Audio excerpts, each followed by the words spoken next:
Viva, boa tarde, sejam todos bem-vindos à edição de sexta-feira do programa Manchetes do Dia. De segunda a sexta-feira, tratamos de trazer a análise das principais manchetes dos jornais, levando o caro telespectador a viajar um pouco por todo o quente do país. Ontem, por questões técnicas, não tivemos a transmissão do programa Manchetes do Dia. Importa deixar aqui, claro que tivemos algumas questões técnicas por resolver, pelos transtornos causados, as nossas sinceras desculpas. É um bom dia que sai a partir, é uma boa tarde já, que sai a partir dos estúdios da MBC Televisão para Moçambique. De lembrar que o caro telespectador pode assistir ao nosso programa, mesmo através de algumas plataformas digitais, é o caso do Facebook, o YouTube e ainda o Instagram. E a proposta para esta sexta-feira, nós já temos o nosso convidado em estúdio, mesmo para analisar as manchetes dos jornais, o João Chicote, ele que é jurista, ainda docente universitário e jornalista, que vai emprestar-nos os conhecimentos para analisar as manchetes dos jornais, a começar mesmo pela manchete do jornal Notícias, que tem como proposta para o dia de hoje: a EDM tem aval para comprar ações de Pandacua. João Chicote, dou-lhe desde já as boas-vindas ao programa Manchetes do Dia e muito obrigado por ter aceito ao convite. Obrigado pelo convite e agradeço pela presença neste programa. Espero que seja um bom debate e que as pessoas gostem das opiniões aqui produzidas. Agora, relativamente ao tema que avançaste, que é a manchete do Notícias, a EDM tem aval para comprar ações da Pandacua. Sim, este é um tema atual, porque ontem o Conselho de Ministros aprovou tanto um instrumento jurídico que consiste em permitir que tanto a EDM possa ceder às ações desta central elétrica. Tanto Pandacua é uma barragem que pretende produzir energia para o país, mas também tem uma perspectiva, tem um horizonte regional e internacional. Então, espera-se que a EDM possa não só beneficiar, mas também possa ser acionista da mesma barragem. É uma ideia interessante porque permite que as empresas nacionais possam se capitalizar, possam ter a capacidade de gerar não só energia, mas também de participar na gestão da própria barragem. Há de ver, por exemplo, que não é necessariamente uma ideia nova, portanto, já acontece um pouco por todo o mundo. Aliás, aqui em Moçambique, a Câmara Bassa abriu parte das suas ações para o acesso tanto das pessoas, não só os acionistas, o Estado é acionista da Câmara Bassa, assim é as pessoas, tanto o povo moçambicano ou os cidadãos que vivem em Moçambique também participaram das transações na compra das ações da Câmara Bassa. E na sequência, tanto é acionista da Câmara Bassa, uma pluralidade de pessoas, sendo o Estado uma dessas pessoas. Então, aqui é o mesmo sentido, a Pandacua acaba também, pode beneficiar, tanto aqui a ser concretizado, pode beneficiar tanto do capital da Universidade de Moçambique, então, sendo a EDM um dos acionistas da mesma barragem. E ainda mais lá para diante a proposta do Jornal Notícias, o Governo vai mobilizar recursos para os tribunais. Que vantagens podemos ter destes recursos a serem mobilizados mesmo para os tribunais por parte do Governo? Eu tenho... É boa notícia, por um lado, porque permite que os tribunais, e sobretudo nesta época em que estamos diante das supostas greves ou ameaças de greves, em que há um comprometimento do Governo em assumir que irá fazer um devido investimento aos tribunais, os tribunais vão beneficiar de todo um conjunto de o que é necessário para o seu trabalho. Neste caso, os juízes há dias reivindicavam a questão dos aspectos salariais, mas também reivindicavam aspectos relacionados com condições para o exercício do seu ofício. Acho que ser uma boa notícia que dá alento não só aos juízes, ao caderno reivindicativo dos juízes, mas todos mas também aos Procuradores-Gerais da República, porque esta notícia também abrange, para quem for ler a notícia vai perceber que abrange não só aos magistrados judiciais, essas condições também serão direcionadas para os magistrados do Ministério Público. Então é sempre uma boa notícia. Depois, mas a questão aqui fundamental é, voltamos aqui ao grande debate, se será que deve ser o governo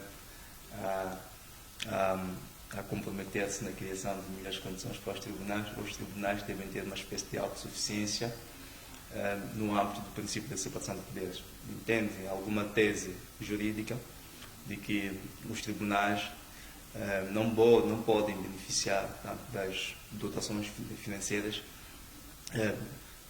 previstas ou perspectivadas pelo governo. Em princípio, os tribunais devem ter suas capacidades, devem ser entidades, vamos lá, independentes da função executiva, porque aqui é o governo a pronunciar-se enquanto executivo. Então, dá-se a sensação de que é um executivo que fica à expensa da atuação é um judiciário que fica à expensa da atuação do executivo. Então, é uma boa notícia por um lado, mas por outro lado levanta dúvidas relativamente à independência do judiciário face do executivo. O que era desejável, e a tese prevalecente domina essa tese, o que era desejável era de que o judiciário que realizasse, que fizesse o seu orçamento, que defendesse diante da Assembleia da República, que fosse aprovado pela Assembleia da República e que se remetesse ao governo simplesmente pela sua execução. Não é um modelo que nós temos aqui no país, mas portanto, o fundamental é que haja esse comprometimento do governo na garantia de uma boa atuação judicial.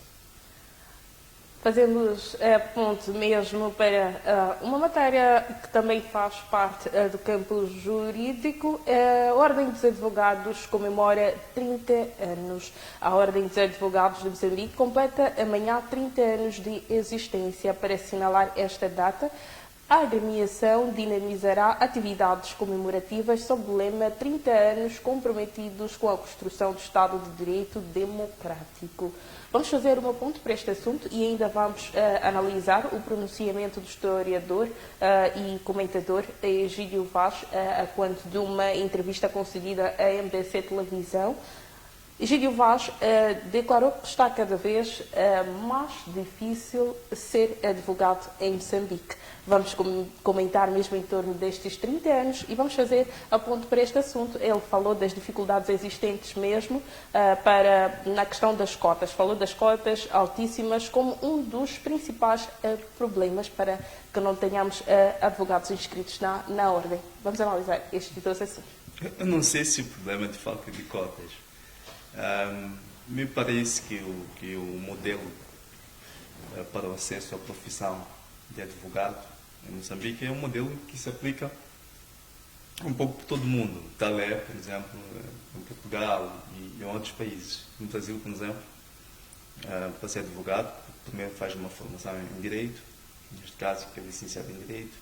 Depois da licenciatura, faz um exame de acesso à Ordem dos Advogados. Então, uma vez admitido ao exame de acesso à ordem, faz os estágios e depois tem a sua carteira profissional. No caso moçambicano, todo licenciado em Direito faz 4 anos de licenciatura em Direito, depois faz um estágio.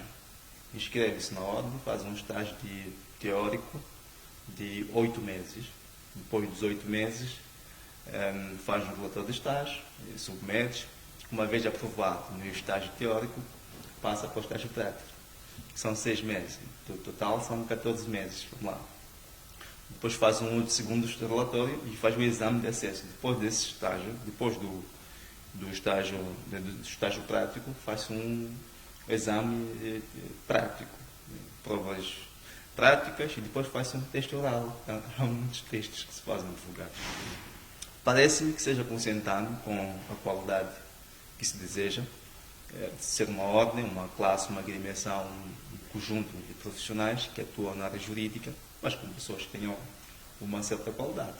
E esta censura que se faz aos licenciados de Direito, censura académica, atenção, parece-me ser uma prova evidente de que tem-se em busca de melhores para serem advogados.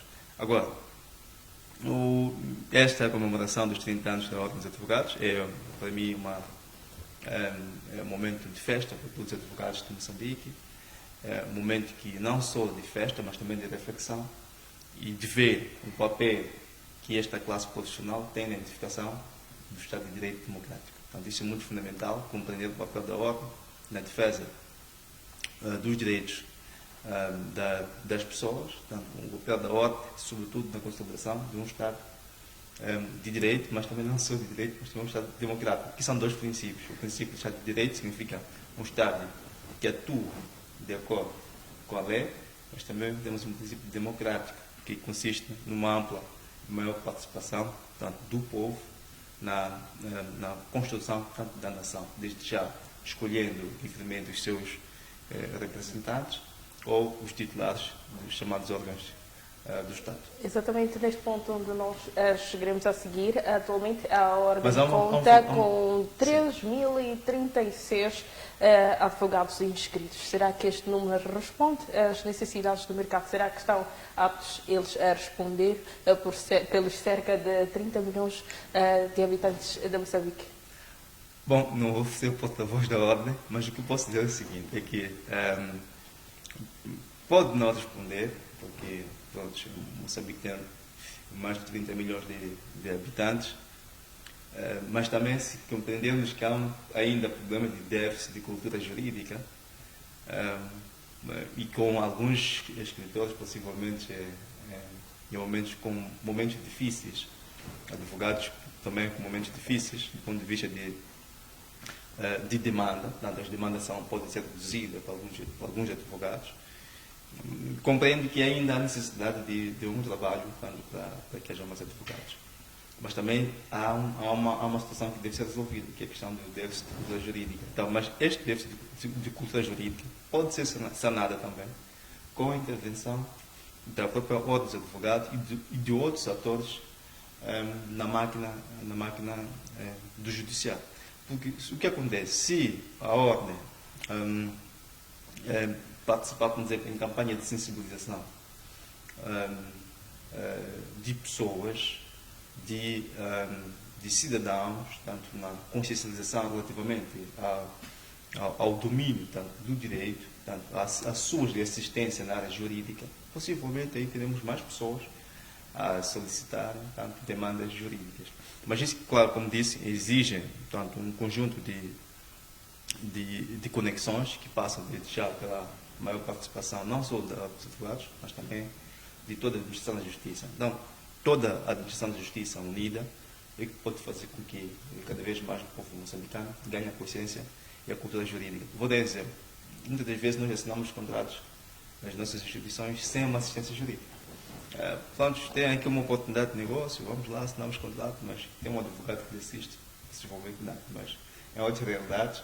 Ninguém assina um contrato de trabalho sem uma assistência jurídica. Tem que ter um advogado que vê a legalidade do contrato, o objeto a ser concretizado, se é um objeto possível, se é um objeto impossível, enfim, todos esses aspectos há sempre alguém que lhe dá uma assistência. Mas no nosso caso ainda é cedo para que isso aconteça, mas eu acho que cabe à Ordem dos Advogados e de outros atores na máquina de administração da justiça para que possa fazer com que cada vez mais seja levada a cultura jurídica em Moçambique.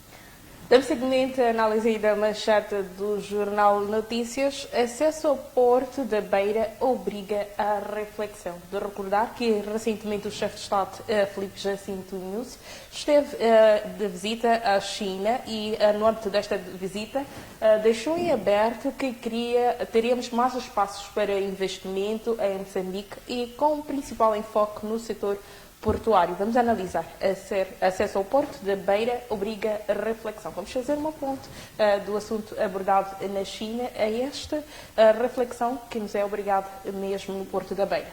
Sim, como se sabe, os portos são os principais, chama-se porta de entrada e de saída das mercadorias no nosso país, que se entende que a via aérea é mais reduzida, Então, a via portuária é, em princípio, aquela que, ou seja, o transporte ferroportuário é aquele que tem a capacidade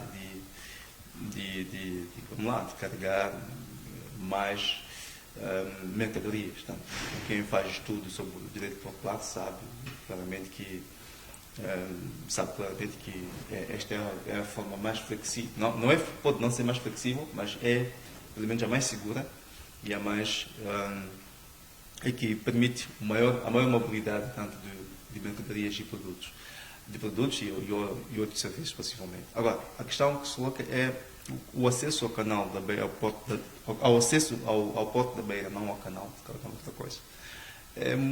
É complicado. Porquê? Porque os caminhões, quando saem de Zimbábue ou quando partem da Zimbábue, falo também da Zâmbia e outros países que são servidos pelo Porto da Beira, Zâmbia, Malawi, Zimbábue, um pouco de Botsuana, fica difícil porque a estrada, primeiro, não está em melhores condições. A estrada antiga, porque a nova está em melhores condições, mas é só uma entrada. Então isso faz com que haja congestionamento a partir da zona da Munhava até ao Porto da Beira. Então, alternativas são necessárias para que não haja congestionamento naquele acesso.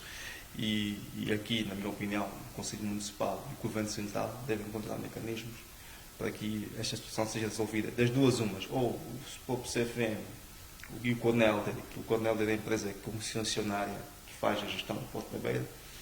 A Cornelder de Moçambique pode, na minha opinião, também fazer algum investimento, mas não se referir à ação do Estado. Se tivesse aqui alguma iniciativa em construir uma estrada alternativa, eu acho que seria a melhor solução, não só esperar. Porque é claro que quem tem a legitimidade e não só a autoridade de fazer uma estrada é o município e ou o Governo Central, mas eu acho que a Cornelder também pode fazer alguma ação de modo a sair daquela situação. Então, é uma situação que não só se verifica no Porto da Beira, possivelmente também se verifica aqui no Porto de Maputo, mas sinto que Maputo é uma intervenção da MPDC. Há de haver programa de acesso ao Porto de Maputo. Há um plano específico do MPDC em criar soluções para o acesso ao seu porto. Então, esse entendimento, esta forma de pensar, também podia ser vaticinada pelo Porto da Beira, ciente de que o Cornelder, na minha opinião, tem também alguma obrigação, ainda que não seja imediata, mas tem uma obrigação imediata de fazer alguma obra de modo a dar comodidade tanto aos utilizadores do Porto da Beira. Todos os assuntos que marcam a atualidade nacional são passados a pente fino aqui no programa Manchetes do Dia. De recordar ao caro apostador que o Jornal Notícias já está disponível na banca em formato físico, como também em formato digital e poderá dar continuidade à leitura. Nós também damos continuidade às análises e desta vez vamos analisar a manchete do jornal O País, proposta do dia 13 de setembro para o ano 2024. Os furtivos contaminam lagoa para matar animais de grande porte em Niassa. Vamos analisar este assunto que também vem marcando a atualidade nacional e certamente há de ser um grande problema.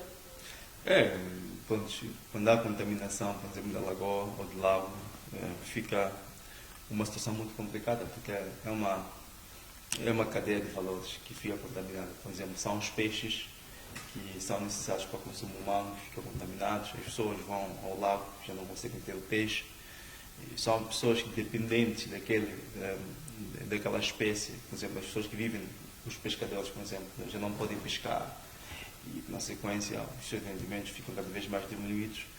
E são famílias que podem ficar pode haver problemas de fome, tanto numa determinada comunidade, porque há uma dependência de certas famílias relativamente àquele negócio, ou neste caso àquela forma de subsistência. Então, isto tem efeitos nas famílias moçambicanas, sobretudo daquelas pessoas que vivem em redores daquela região. Então, esses furtivos, infelizmente, muitas vezes praticam certos atos sem pensar nas consequências que isto pode criar aos homens, mas também ao ecossistema. se o peixe está ali, o peixe tem um elemento no ecossistema, não é porque está a passear.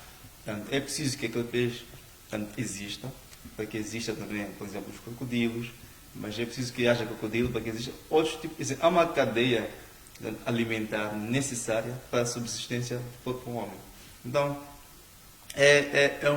que matamos o ecossistema, matamos também ambiente favorável para que o homem tenha uma qualidade de vida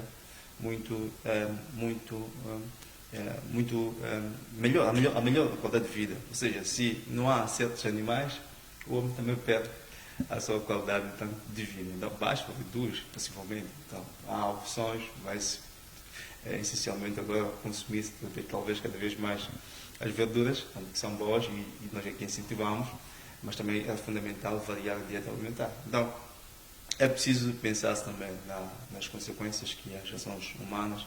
Sabemos nós que na zona de Meaça há muita questão, por exemplo, de garimpo e mil e umas práticas que podem afetar tanto a saúde tanto dos rios, a saúde dos lagos e, por efeito, terminou a saúde humana. Aliás, o lago também não é só uma fonte de alimento, é sim fonte de alimento, mas também é fonte de água.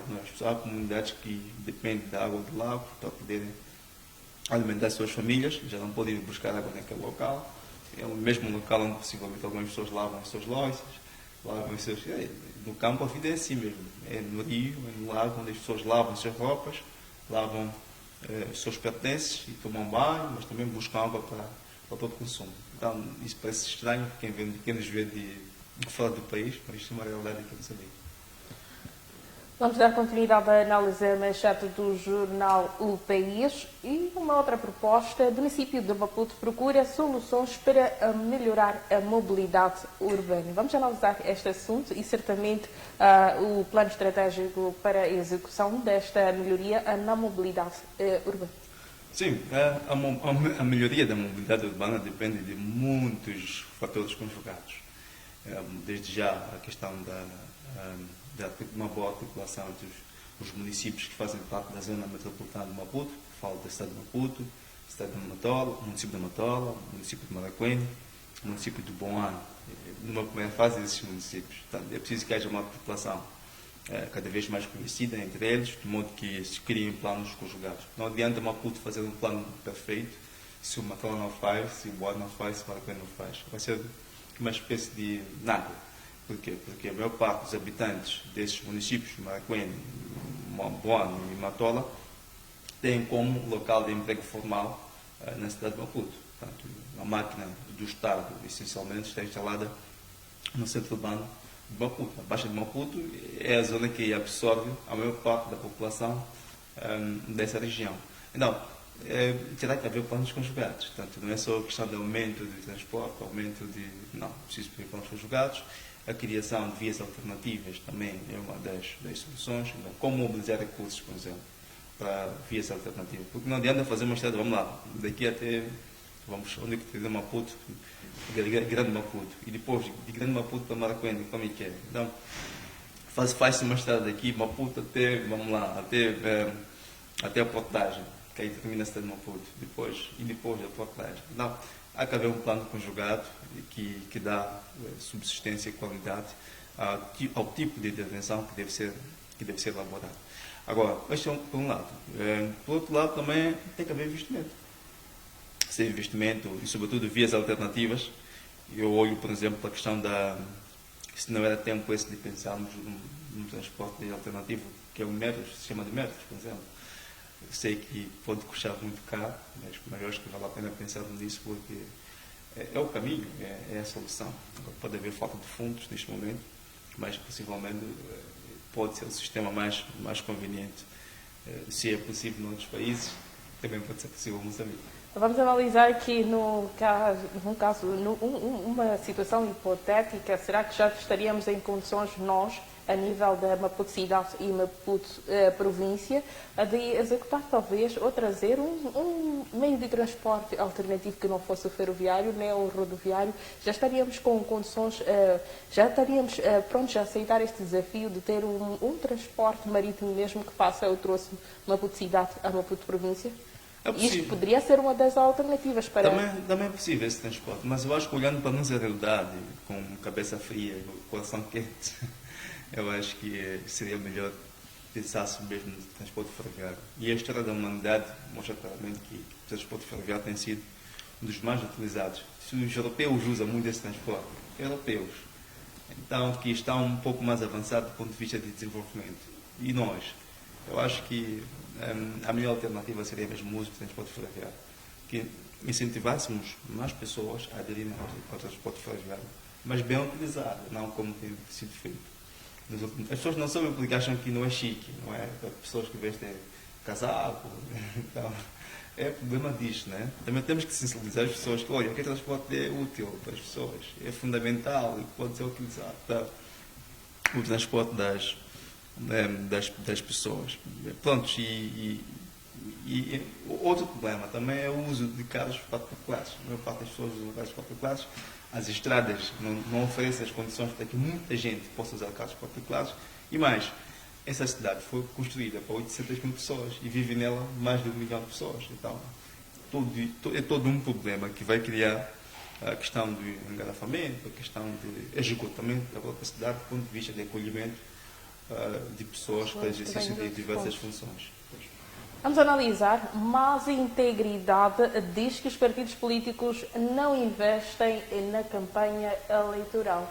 De recordar que no pretérito sábado, a CNE realizou um encontro de balanço com os partidos políticos para os primeiros 15 dias de campanha eleitoral. Vamos analisar esta situação, que é um pronunciamento da mais integridade face à campanha eleitoral que decorre desde o dia 24 de agosto. Vamos analisar, mesmo atendendo e considerando que até então nós temos 38 partidos inscritos, mesmo que têm ali as condições criadas para realizar a campanha eleitoral. Dos 38, apenas 2 é que não tinham recebido os valores da primeira tranche. Vamos analisar.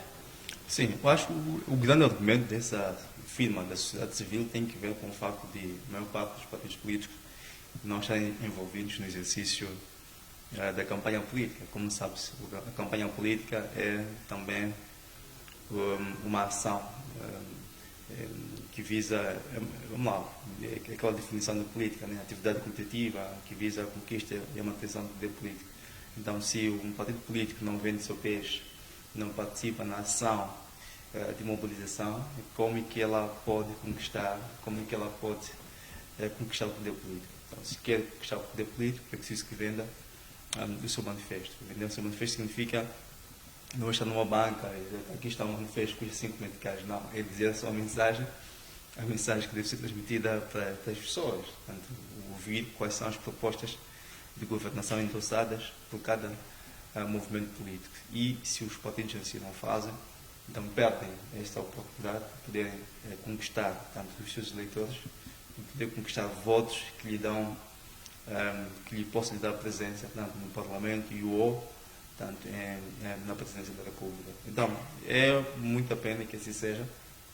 Poucos partidos, 4, não 5 no máximo, que estejam envolvidos de uma forma muito conhecida na mobilização dos votos, na mobilização dos eleitores, portanto, no convencimento das pessoas para que possam participar no processo eleitoral, mas também que possam votar nas opções já existentes. Então, eu acho que é função imediata e predileta também, se calhar, dos próprios órgãos eleitorais poderem verificar até que ponto vale a pena conceder, portanto, esses fundos aos partidos que depois não se fazem sentir na sociedade. Então, vale a pena fazermos uma reflexão sobre... É claro que é importante o exercício democrático, é claro que é importante a participação dos partidos políticos no exercício no exercício do pluralismo, tanto político. Aliás, a nossa Constituição estabelece esse princípio do pluralismo político, que consiste numa ampla participação dos movimentos políticos e ou grupos de cidadãos, tanto na luta tanto pelos poderes do Estado, mas é preciso olhar também para a qualidade, se calhar, e a consistência desses mesmos partidos, será que existem? Ouvimos, acompanhamos que há partidos que não tinham recebido fundos porque não haviam recebido no IT, que é o número de identificação tributária. Então, se temos esse partido existe, desde logo não existe, essa é a minha conclusão. Se não tem no IT, não tem conta bancária, então não tem existência legal, é o mínimo. Então, se para ter conta bancária tem que ter estatutos, e todo um conjunto de documentos que é exigido. Então, possivelmente esses partidos não existem. Não, é uma reflexão que a sociedade tem que fazer, a sociedade, todos nós temos que fazer sobre a pertinência de existência de vários partidos que depois, no dia a dia, não se fazem sentido no jogo político. Quando falo de jogo político, falo da atividade que, como democrática, claramente consiste na manutenção e na conquista também do poder político. Do evento realizado no pretérito sábado, alguns membros, ou seja, representantes de alguns partidos políticos, estiveram a mencionar que tiveram ali a morosidade na disponibilização dos fundos, o que não deu espaço suficiente para que eles tivessem um processo preparatório com êxito. E vamos analisar, por outro lado, o pronunciamento do porta-voz da CNE, Paulo Cunha, que face a esta situação, que alegou que não foram motivos mesmo dentro da CNE, mas que foram questões que eles não tivessem como controlar. Vamos analisar, por um lado, ali o lado da CNE e vamos analisar ainda o pronunciamento dos partidos políticos. Teria isto algo a ver? Pode ter implicâncias, podem ser estas as implicâncias deles não estarem no ativo exercício da campanha eleitoral? Não, eu acho que mesmo num período chamado pré-campanha, né, que do ponto de vista legal não existe, mas pronto, as pessoas dizem que é pré-campanha, legalmente não é essa fase pré-campanha. Existe uma fase de inscrição, depois vai ser campanha, começa com campanha. Então, vamos lá, não faz sentido porque já havia movimentos que estavam mobilizados nesse contexto. Então, se há quem já mobilizava antes, há partidos que apareciam em processo de mobilização, mostra claramente que também os outros podiam fazer o mesmo exercício. Né? É uma questão eu acho que é uma questão de prioridades. Né? Se haviam partidos que estavam assim a mobilizar os seus membros, ainda sem concessão de fundos, é claro que criava, ou pudesse criar algumas facilidades, mas pelo menos havia uma atividade. Então, por que os outros não fazem? Eu acho que aliás, fora da época política, entre aspas, também não assistimos esses partidos a fazer alguma coisa. Tem sido normal, dia a dia muito fechado. Então, acho que não tem que ver com questões financeiras.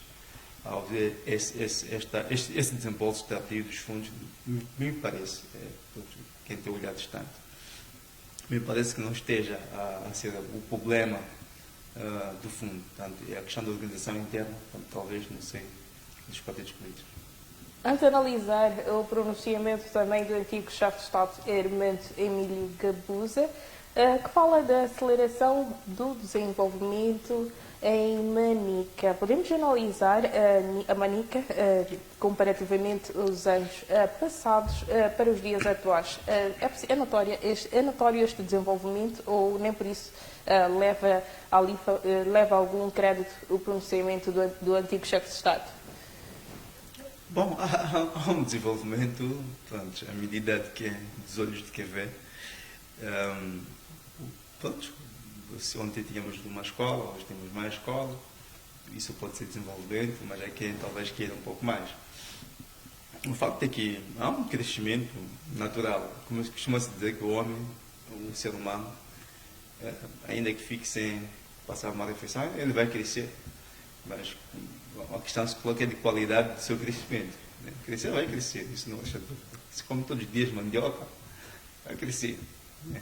Mas a questão é a qualidade do seu crescimento. Se há uma diferença quando comparamos com outro homem que nasceu num outro contexto, a comer mandioca, batata doce, pão, alface, essas coisas todas. Então, é nesse sentido. Crescimento sempre vai haver crescimento. A ordem natural demonstra claramente que qualquer pessoa que pode governar Moçambique vai crescer.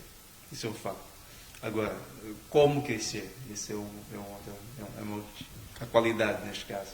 Isso é a questão que mais deve se colocar. Ainda para analisar, a Vulcan garante estar a funcionar dentro do padrão recomendado.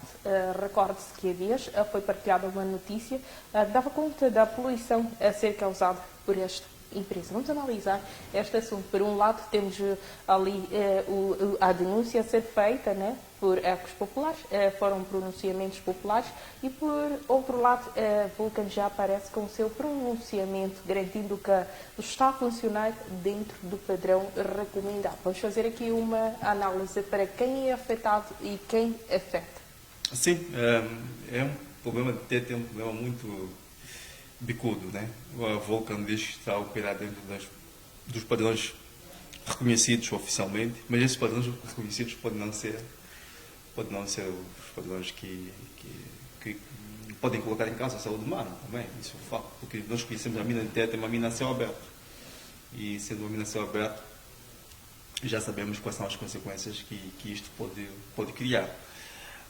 Parece-me, assim, num olhar simples, a reivindicação das pessoas não é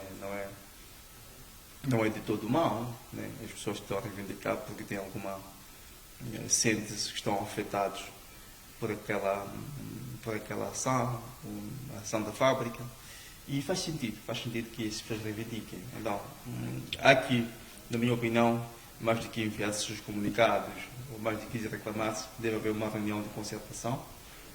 Uma parte da comunidade, ou os representantes da comunidade podem ser convocados para uma conversa com a Vulcan, de chegar ao seu entendimento do que esteja a acontecer e assim poder se encontrar uma saída. Porque via comunicados de imprensa, essas vias não podem não ser as mais adequadas para falar com o povo. O povo às vezes quer a presença física das pessoas, compreender a mensagem que as pessoas trazem. Agora, e reduzir-se naquilo que pode ser reduzido. Mas o facto é que a mina de Tete, a forma como ela, a mina de Moatize, aliás, a forma como ela é explorada, a mina a céu aberto, sempre tem consequências imediatas, tanto nas pessoas. Esgotamos em análise a manchete do jornal O País, de lembrar que o caro telespectador pode dar continuidade à leitura a essa manchete de jornal que está disponível na banca em formato digital. Passamos a analisar a manchete do jornal País Econômico, olheiro do governo no Fundo Soberano. Omar Mita foi nomeado presidente do Conselho Consultivo e de Investimentos do Fundo Soberano, o órgão que consulta do governo sobre decisões que queira tomar relativas às políticas de investimento do Fundo Soberano. O órgão que terá ainda como membros Enilde Sarmento e Elcídio Simango, Egídio Mussanhane, Ibrahim Hassan. Vamos analisar este assunto, que é uma proposta do País Econômico. Sim, é um País Econômico que traz aqui uma boa notícia sobre a constituição da equipa das pessoas que vão fazer a gestão que vão fazer parte do Conselho Consultivo de Investimentos do Fundo Soberano de Moçambique. O Fundo Soberano de Moçambique, o debate inicial sobre a constituição do Fundo Soberano de Moçambique iniciou em 2020, 19-20, pelo Banco de Moçambique. O Banco de Moçambique foi a entidade que tanto liderou o processo de estudos sobre a constituição do Fundo Soberano, em 2019 com a realização de umas jornadas científicas em que muitos juristas e também advogados tiveram a oportunidade de participar. Em 2020 começa inicialmente, foi o ano do lançamento da primeira proposta, chamava-se Proposta Modelo para a Aquisição do Fundo Soberano de Riqueza para Moçambique, e nós mesmos tivemos a oportunidade de comentar essa proposta enquanto consultor contratado pelo movimento cívico para Moçambique. E das várias propostas que das várias análises que nós fizemos, vaticinávamos o sentido de criação de um Conselho Consultivo de Investimento que pudesse auxiliar o governo, tanto na tarefa de tomar decisões para para o exercício da sua atuação. Ou seja, o Fundo Soberano é constituído por três dimensões. É o governo, no fundo, chama-se de governação, chama-se modelo de organização do Fundo Soberano. Portanto, a Assembleia da República cria o fundo, o governo faz a gestão global e a gestão operacional é delegada para uma entidade autônoma ou não autônoma. No caso, é o Banco Central, neste caso, que é o Banco de Moçambique. Neste estado de coisas, o governo é que define a política de investimentos e o Banco de Moçambique operacionaliza a política de investimento do Fundo Soberano.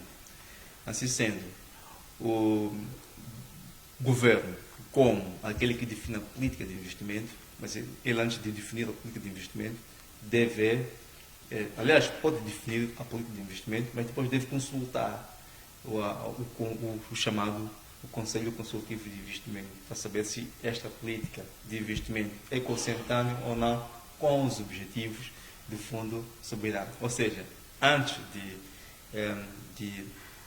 de endossar a política de investimento para o gestor operacional, neste caso para o Banco de Moçambique, deve o governo ter o parecer do Conselho Consultivo do Fundo, o Conselho Consultivo de Investimento do Fundo Soberano, para poder endossar a política de investimento para o Banco de Moçambique. Não, de forma resumida, podemos concordar com a manchete do jornal. Sim, é uma boa ideia. Por quê? Porque isto é muito fundamental. Isso é uma notícia muito grande esta e muito boa.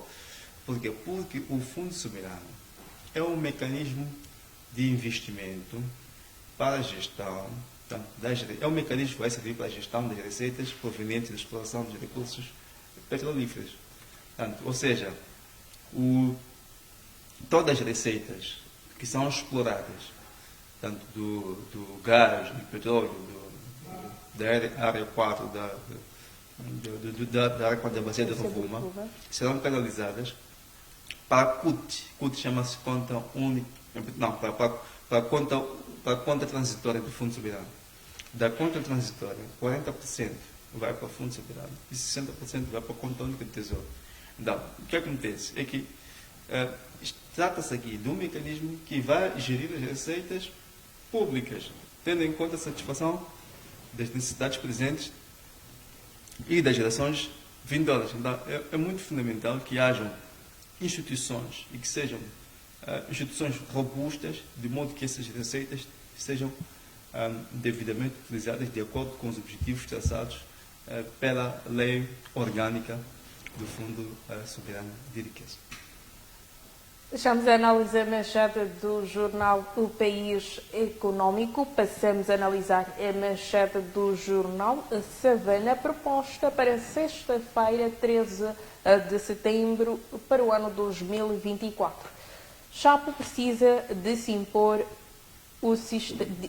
Chapo precisa de implodir o sistema. Macuane cético quanto à promessa de combate à corrupção. Vamos analisar este assunto, que é uma proposta do jornal de Savana, e o Carlos Lestador pode dar continuidade à leitura nas páginas 2, 3 e 4 do jornal de Savana. Bom, vamos lá dizer isto. São vaticínios, né? São perspectivas. E as perspectivas não são necessariamente dados adquiridos, assim, possam ser objeto de análise objetiva. Então, também vamos vaticinar. Esperamos que não seja isso, que isso não se concretize. O facto é que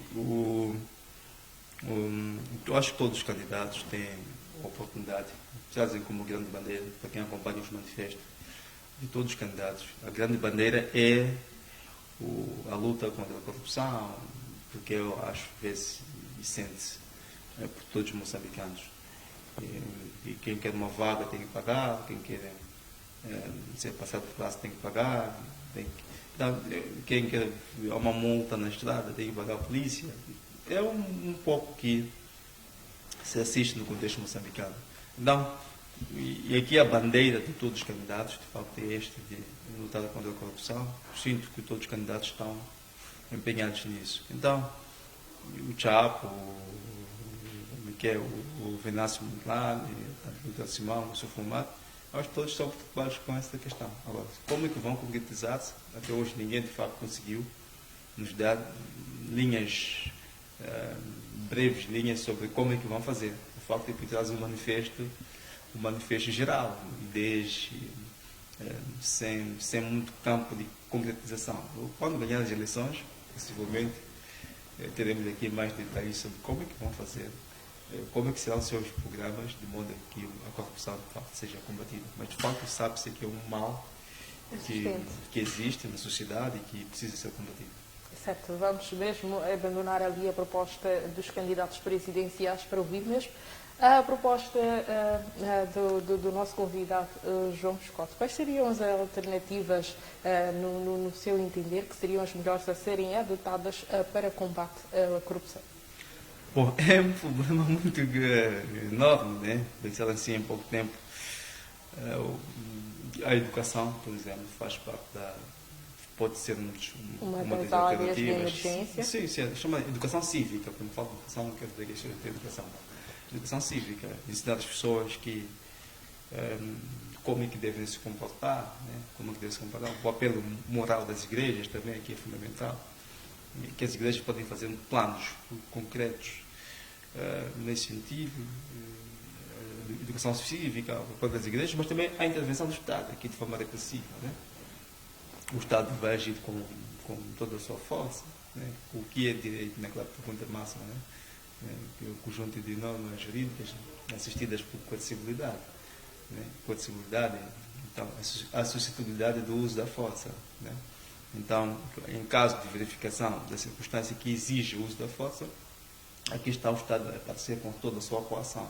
Então, o Estado tem mecanismos para o uso da força pública, mas também tem um mecanismo para dissuadir todo o mau comportamento. Então, nesse sentido, acho que as pessoas que tiverem cometido crimes de coação podem ser aplicadas medidas que a própria lei prevê. Esse direito é cego, no sentido de que não olha quem que cometeu a ação. Então, quais são os símbolos de direito? Né? Usamos um véu preto e com uma espada. Então, coloco o véu preto sobre os meus olhos e fico com uma espada. Então, eu corto, não olho para que lado estou a cortar, para quem estou a cortar, eu simplesmente estou à busca da razão. Então, aquele que for cortado, porque é essa pessoa que, se calhar, praticou essa infração. Então, acho que nós precisamos disso, aplicar as normas, aquilo que os nossos instrumentos jurídicos prevê, e quem praticou crime de corrupção deve ser condenado e pagar pelo que fez. Então, se nós fizermos isso, se o Estado fizer isso, e se o Estado for robusto nesse sentido, se as instituições forem mais fortes, eu acho que podemos ter bons dias no que diz a combate a esse mal. Leva-nos a manchete do Jornal Savana a viajar da região sul à região norte do país, para parar concretamente em Cabo Delgado para espreitar uma situação que assola aquele ponto do país desde o ano de 2017. Medumbe volta a estar na rota da insurgência. Vamos analisar este assunto, fazendo ao ponto para a questão de estar para breve a apresentação dos nomes dos cabecilhas do terrorismo. Vamos analisar mesmo porque é uma situação que preocupa não só a região norte, não só algumas figuras, mas sim a todos os moçambicanos. Vamos analisar. Sim, o terrorismo no norte já desde 2017 é um problema que afeta não só o norte, mas também o país todo e a região. É por isso mesmo que temos as forças holandesas, tivemos as forças sul-africanas, as chamadas forças da SAMIM, que envolvia Moçambique, Angola e outros países da SADC. Então, eu acho que é uma situação que dizem os especialistas que para ser resolvido exige a intervenção de todos, da sociedade, a educação das pessoas que aí vivem, também exige a intervenção de todo o Estado, na criação das melhores condições de vida para as pessoas, e existe uma intervenção também repressiva. Então, para todos os aspectos, comentários que ficam, segundo especialistas, é que é um problema que pode levar tempo. Portanto, seria desejável que fosse resolvido já, mas dizem que pode levar tempo. Então, e disse mais que não há experiências no mundo de países que conseguiram combater o terrorismo em menos de 1 ano, 2 anos. Acho que é um problema que às vezes leva décadas, às vezes 10 anos, 20 anos, mas sempre não há mal que não acabe. O fundamental é que o Estado não deve deixar de funcionar, o Estado continua a funcionar.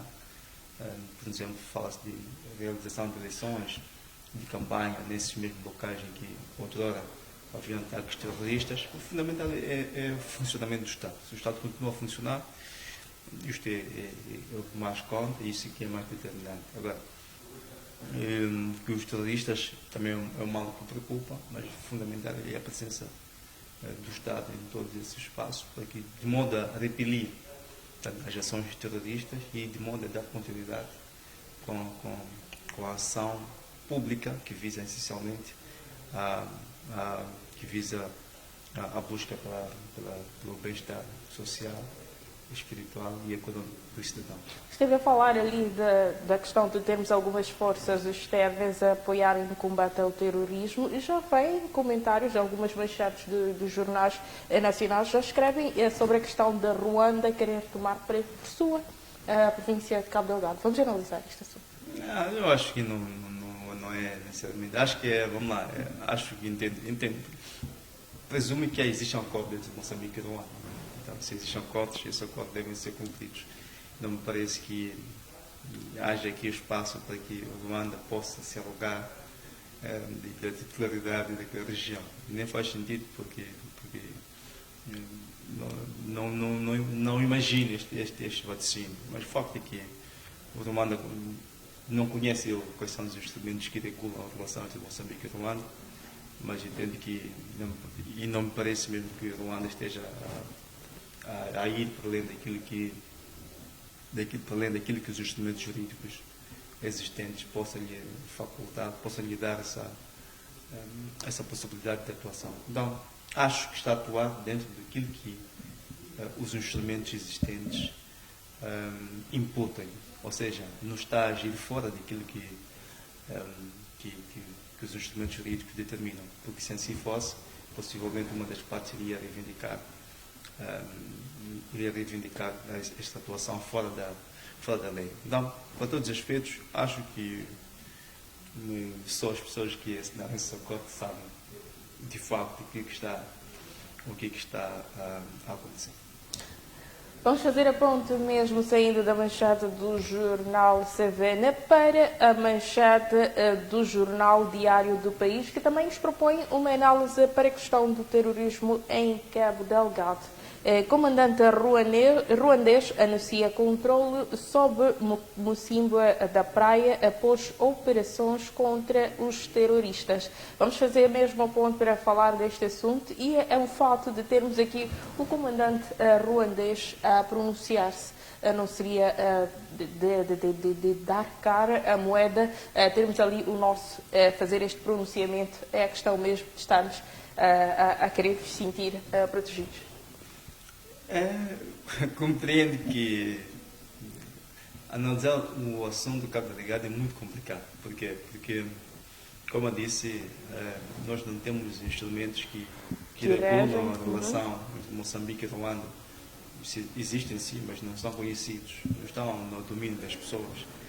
E qualquer análise que a ser feita é sempre complicada, é sempre difícil, porque não temos bases para uma análise muito profunda. Agora, o facto é que compreendo a fala do comandante, porque a Ruanda está em Cabo Delgado e faz algumas operações naquela região. Então, há de ser normal que também diga alguma coisa relativamente ao tipo de operações militares que esteja a realizar. E, na sequência, não me parece que tivesse ido além daquilo que se pode dizer. Tá? Se ele está no terreno, se a Samim falava, diziam, né, que, por exemplo, a situação está tranquila, por exemplo, na região X.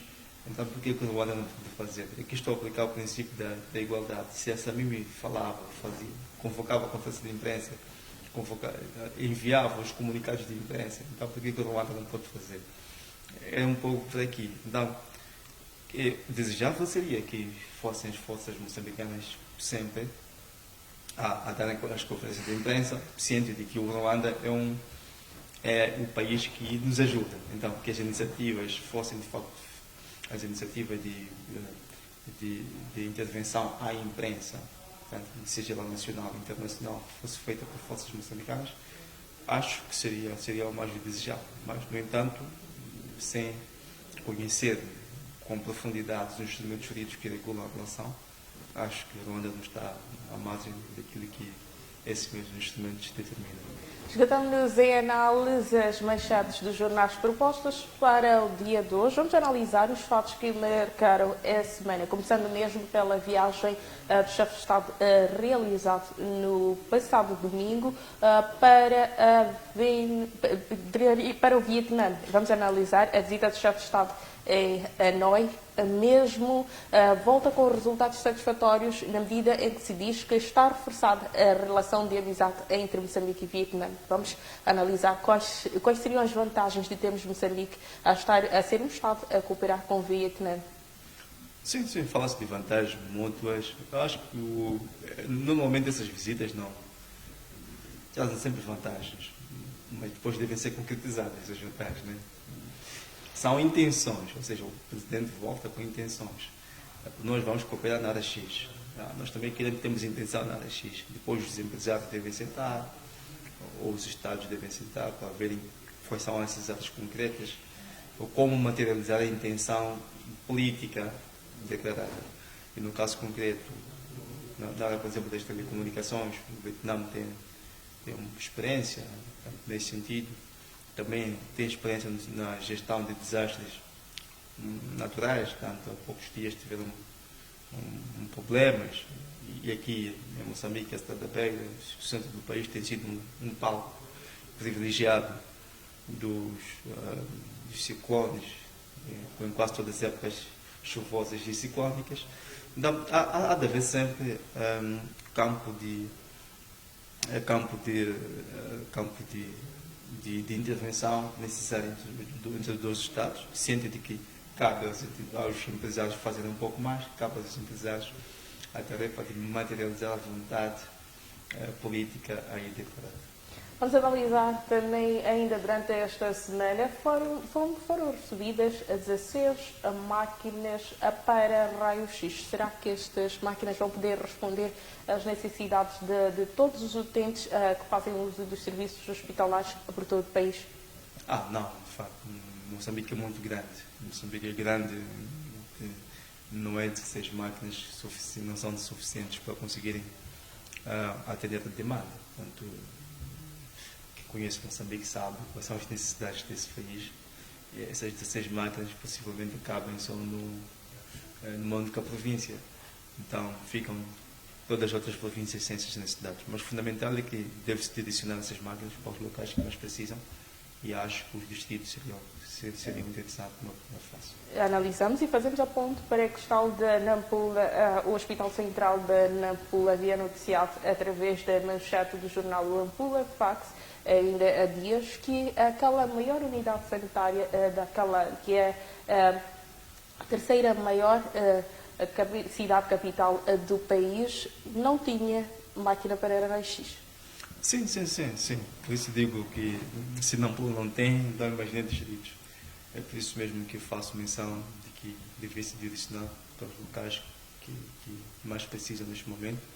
Nampula, por exemplo, o Hospital Central de Nampula é a terceira maior cidade do país, mas também é a cidade que tem mais população em Moçambique. Portanto, Maputo, Matola e Nampula são as cidades com mais pessoas. Então, possivelmente a demanda seja maior e a necessidade de oferecer condições tanto a esta mesma cidade. E compreendo que o Estado está a passar por dificuldades, o governo neste momento, mas há condições para oferecer, pelo menos, locais que mais precisam. E seria interessante que aí fossem, sem querer dizer que os distritos não podem ter. Ou eu privilegio, sim, os distritos, que são as zonas mais sacrificadas, mas também pode-se dar os grandes hospitais, neste caso os hospitais centrais, que precisam das mesmas. É uma situação triste, porque não era suposto que nós tivéssemos esses problemas no século XXI, mas infelizmente é a realidade e há que dar privilégio aos hospitais que mais precisam. Estamos mesmo a poucos minutos do fecho do programa Manchetes do Dia. Vamos dedicar estes poucos minutos que nos restam para analisar a página desportiva e ainda a página cultural. Começando mesmo pela situação do desporto. Tivemos êxito, resultado satisfatório, mesmo na partida com a Guiné-Bissau. Saímos vitoriosos por 2-1. Vamos analisar. Sim, uma vitória que dá um novo alento à seleção nacional, que dá uma margem de e projeção para a passagem para a fase seguinte no Campeonato Africano de Nações, e o nosso vaticínio vai no sentido de que possa vencer os próximos jogos diante do Eswatini e assim conseguir a qualificação para o africano. Então, seria interessante uma dupla qualificação, nunca aconteceu na história de Moçambique, uma qualificação seguida para o Campeonato Africano. Seria um motivo de contentamento, mas também de satisfação para todos, não só para os atletas, mas para todo o povo moçambicano.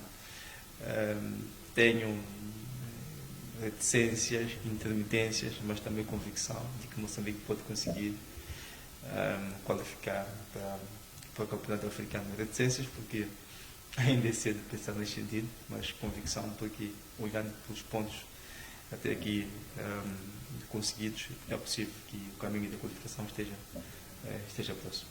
Oxalá que em 2025 possamos estar em Marrocos. Vamos mesmo à página cultural e a proposta que vai deixar para nós. A página cultural um livro foi lançado, Direitos, e o livro é do professor Didier Malunga, portanto, fala sobre dignidade e direitos. Portanto, é um livro muito interessante, que traz um conjunto de textos que ele foi escrevendo no Jornal Notícias, que fala sobre a dignidade humana, essencialmente, e discute muito a intervenção tanto das leis, como é que as leis podem ajudar tanto em dar um mínimo para que o homem possa sobreviver tanto na sociedade. Então, é um livro interessante, uma leitura muito boa. E recomendo a todos, não só os estudantes de Direito, mas também a todas as pessoas que possam ler para conhecer o mínimo de essência para a sobrevivência do homem na sociedade. Muito obrigada, João Scott, por ter aceedido ao convite para fazer parte da edição de sexta-feira do programa Manchetes do Dia. Fechamos assim a edição de sexta-feira, 13 de setembro, para o ano 2024. E nós prometemos voltar segunda-feira, à mesma hora, com mais Manchetes do Dia. Até lá, continue com a nossa restante programação. Nada de excesso.